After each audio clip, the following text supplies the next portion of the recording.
See, Talagunda inscription. It is the first pillar inscription of our ancient Karnataka. Before that, there is no any pillar inscriptions. Now only having a two pillar inscription in our Karnataka. One is Talagunda inscription and another one is a Mahakuta pillar inscription near to the Badami.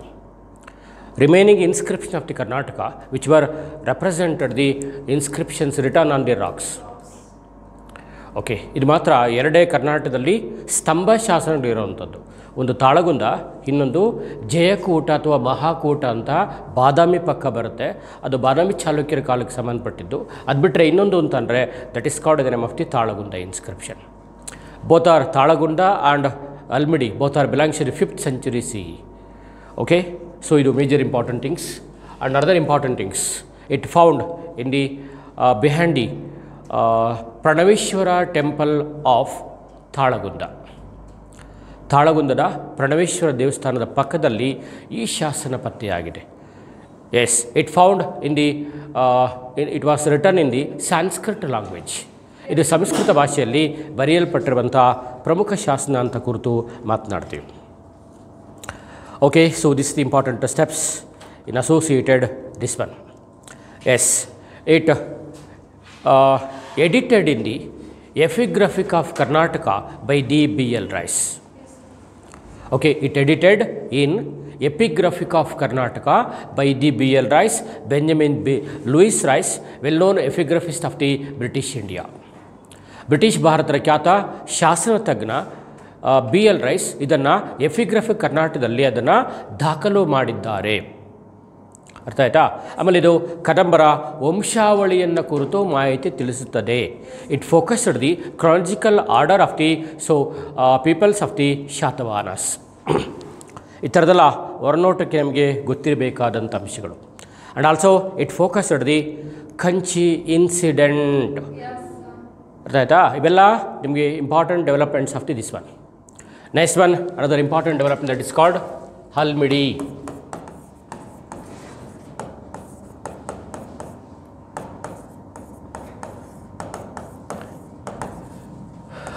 Halmidi inscription, Halmidi ಶಾಸನ. ಇದು ಮಾಮೂಲಿ ಶಾಸನ ಹೊರತು ಇದು ಸ್ತಂಭ ಶಾಸನ ಅಲ್ಲ.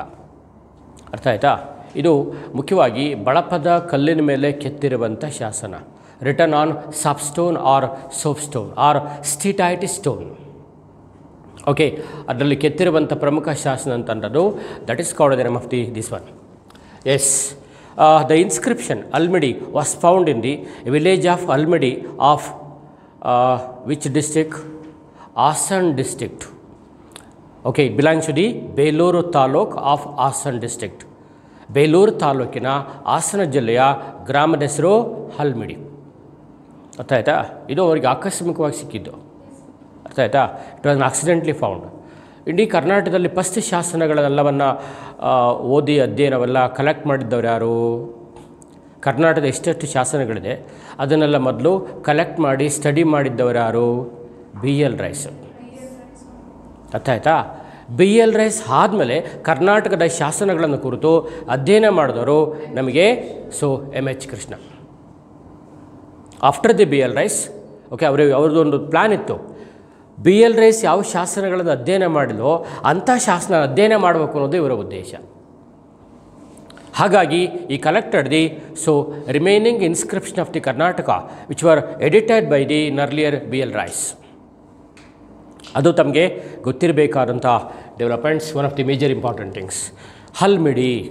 ಇದಕ್ಕೆ ಪಲುಮಿಡಿ ಅಂತ ಕೂಡ ಕರೀತಾರೆ. ಹಲ್ಮಿಡಿ ಇನ್ನೊಂದು ಹೆಸರೇನೋ ಪಲುಮಿಡಿ ಅಂತ. ಅಕಾರ್ಡಿಂಗ್ ಟು ಲೋಕಲ್ ಪೀಪಲ್ಸ್,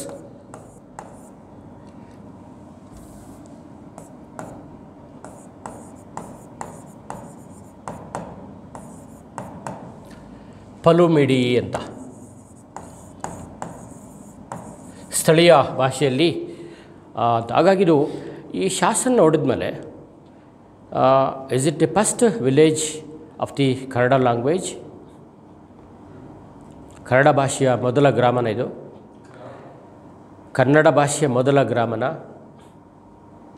ಯಾಕೆಂದರೆ ಇದಕ್ಕೆ ಹಲ್ಮಿಡಿ ಶಾಸನಕ್ಕೆ ಸಿಕ್ಕಿರೋದಿಲ್ಲೇ ಅಲ್ವಾ? ಓಕೆ, ಸರಿನಾ?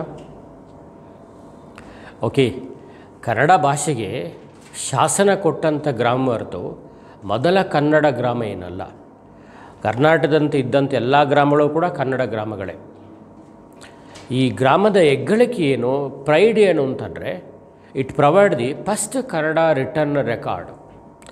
That's only credit behind the village Pallumidi or Anumidi. Okay, ಹಾಗಾಗಿ ಇದೇನು ಕನ್ನಡ ಮೊದಲೇ ಗ್ರಾಮ ಅಲ್ಲ, ಬಟ್ ಈ ಊರಿನಲ್ಲಿ ಶಾಸನ ಸಿಕ್ತು. ಅರ್ಥ ಆಯಿತಾ? ಆ ಶಾಸನಕ್ಕೆ ಸಂಬಂಧಪಟ್ಟಂಥ ನಾವೀಗ ಇನ್ನೊಂಚೂರು ನಾವು ಚೆಕ್ ಮಾಡ್ತಾ ಹೋಗೋಣ ಇನ್ concern for this one. So ನಿಮ್ಮ ಮೇಲ್ಗಡೆ ಇದನ್ನು ಹೊಸದಾಗಿ ಈ ಶಾಸನವನ್ನು ಮತ್ತೆ ಅಧ್ಯಯನ ಮಾಡಿ ರಿಸರ್ಚ್ ಮಾಡಿದವರು ಯಾರು ಅಂತಂದರೆ KV ರಮೇಶ್ ಅಂತ. ನೋಡಿ ಮೇಲ್ಗಡೆ ಈ ಶಾಸನಂಗಿದೆಯಲ್ವಾ, ಇದ್ರ ಮೇಲ್ಗಡೆ ಈ ಥರ ಇದೆ. ಇದನ್ನು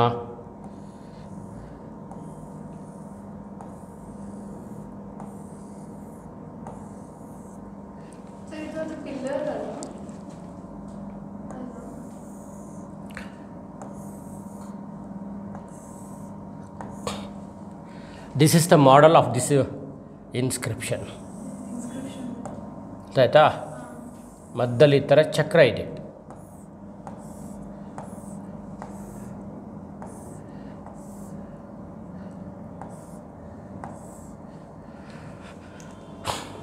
ಇನ್ the top of this inscription Sudarshana Chakra ಅಂತ ಕರೆದಿದ್ದೀನಿ.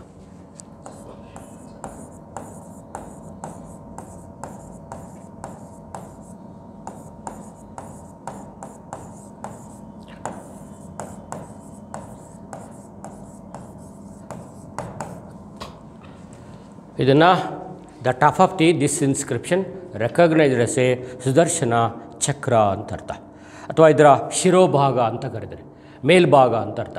ಈ ಶಾಸನ ಮೇಲ್ಭಾಗದಲ್ಲಿ ಸುದರ್ಶನ ಚಕ್ರವಿದೆ.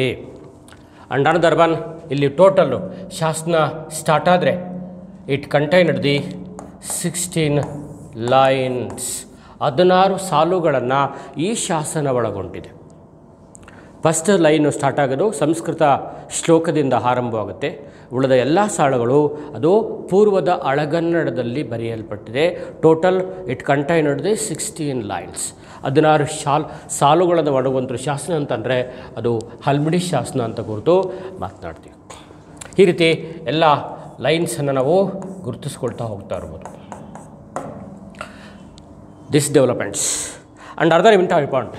ಈ ಏನು ಸುದರ್ಶನ್ ಚಕ್ರ ಅಂತ ಹೇಳಿದ್ವಲ್ವ, ಈ ಸುದರ್ಶನ ಚಕ್ರವನ್ನು ಕನ್ನಡದ ಯಾವ ವಿಶ್ವವಿದ್ಯಾಲಯ ತನ್ನ ರಾಜ್ಯ ಲಾಂಛನದಲ್ಲಿ ಅಥವಾ ವಿಶ್ವವಿದ್ಯಾಲಯದ ಎಂಬ್ಲಮ್ನಲ್ಲಿ ಇದನ್ನು ಅಡಾಪ್ಟ್ ಮಾಡಿಕೊಂಡಿದೆ ಅಂತ ಅರ್ಥ. Which university of Karnataka adopted the top of this inscription as its emblem. ಕರ್ನಾಟಕದ ಯಾವ ವಿಶ್ವವಿದ್ಯಾಲಯ ತನ್ನ ಲಾಂಛನವನ್ನಾಗಿ ಈ ಮೇಲ್ಭಾಗವನ್ನು ಅಳವಡಿಸಿಕೊಂಡಿದೆ ಅಂತ. ಮೇಲ್ಗಡೆ ಇದ್ದಿದೆಯಲ್ವಾ, ಇದನ್ನು ಕನ್ನಡದ ಯಾವ ವಿಶ್ವವಿದ್ಯಾಲಯದ ತನ್ನ ರಾಯಲ್ ಎಂಬ್ಲಮ್ ಆಗಿ ಅಥವಾ ಲಾಂಛನವನ್ನಾಗಿ ಇಟ್ಟುಕೊಂಡಿದೆ ಅಂತ. ನೀವು ಹಿಂಗೆ ಹೋದರೆ ಅವ್ರು ಹಂಗೆ ಬರ್ತಾರೆ. ನಾವೆಲ್ಲ ಥರ ಓದ್ಕೊಂಡಿರ್ಬೇಕು. ಪ್ರಶ್ನೆ ಹಿಂಗೆ ಕೇಳಬೇಕು ಅಂತೇನಿಲ್ಲ. They can ask any type of the questions related to the particular inscriptions.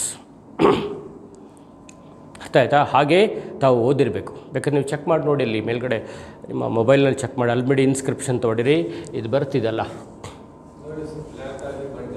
ಹಾಂ, ಒಂದು ಅಗಲವಾದ ಕಲ್ಲು ಮೇಲ್ಗಡೆ ಈ ಥರ ಇದಿದೆ, ಅದ್ರ ಮೇಲೆ ಇದನ್ನೆಲ್ಲ ಕೆತ್ತಿದ್ದಾರೆ. ಅರ್ಥ ಆಯಿತಾ?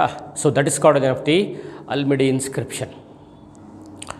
ಓಕೆ, ಇದನ್ನು ಯಾವ ಯೂನಿವರ್ಸಿಟಿ ಅಳವಡಿಸ್ಕೊಂಡಿದೆ ಅಂತಂದರೆ ಅದು ಕರ್ನಾಟಕ ಮುಖ್ಯವಾಗಿ Hampi university adopted its as a emblem.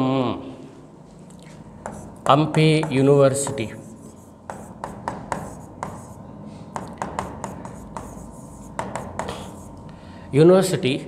adopted it as emblem ತನ್ನ ಚಿಹ್ನೆಯನ್ನಾಗಿ ದಟ್ ಇಸ್ ಸಮಥಿಂಗ್ ಆ ಥರದ್ದು. ಮತ್ತು ಆದಮೇಲೆ ಅದು ಏನು ಹೆಡ್ಲೈನ್ಸ್ ಏನಿದೆ ಅದು ಹಂಪಿ ಅಷ್ಟೇ. ಈ ವಿಶ್ವವಿದ್ಯಾಲಯದ ಎಂಬ್ಲಮ್ ಏನೋ ಮಾತೆಂಬುದು ಜ್ಯೋತಿರ್ಲಿಂಗ. ಓಕೆ, ಮಾತೆಂಬುದು Jyotirlinga. Can you translate it in English?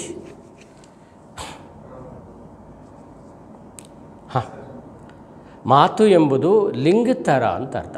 ಅಂದರೆ they compare the words in to the linga of lord Shiva. ಅರ್ಥ ಅಂದ್ರೆ ಅರ್ಥ. So it should be word should be impressible ಅಂತ ಅರ್ಥ. ನೀವೇನು ಮಾತಾಡ್ತಿರೋದು ಬೇರೆಯವ್ರಿಗೆ ಖುಷಿ ಆಗಬೇಕು. ಎಷ್ಟು ಚೆನ್ನಾಗಿ ಮಾತನಾಡ್ತಾರೆ ಇವ್ರ ಮಾತು ಕೇಳಬೇಕು ಅನ್ನೋ ಫೀಲಿಂಗು ನಿಮ್ಮ ಮಾತು ಕೇಳ್ತಿರೋರ ಮನಸ್ಸಲ್ಲಿ ಬರಬೇಕು. ಹಾಗೆ ಲಿಂಗಕ್ಕೆ ವರ್ಡ್ಸನ್ನು ಕಂಪೇರ್ ಮಾಡಿದ್ದಾರೆ. ಓಕೆ, ಮಾತೆಂಬುದು ಜ್ಯೋತಿರ್ಲಿಂಗ. ಇದು ಯಾವ ಶರಣರ ವಚನವಾಗಿದೆ? ಇಟ್ಸ್ ಒನ್ ಆಫ್ ದಿ ವಚನ of the Karnataka scholar. It's A name of A ವಚನ. ಹೀಗೆ ಎಲ್ಲಿ ಬೇಕಾದ್ರೂ ಪ್ರಶ್ನೆಯನ್ನು ಕೇಳ್ಬೋದು. ಅರ್ಥ ಆಯ್ತಾ? So this is the thing behind this one.